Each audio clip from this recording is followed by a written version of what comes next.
మరియు అభివృద్ధిని కూడా ఆకాంక్షించారు.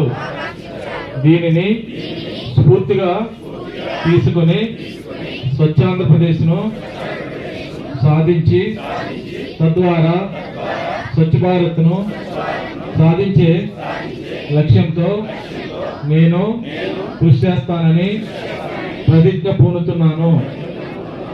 నేను పరిశుభ్రంగా ఉండటంతో పాటు పరిసరాల పరిశుభ్రత కోసం కొంత సమయం కేటాయిస్తున్నాను.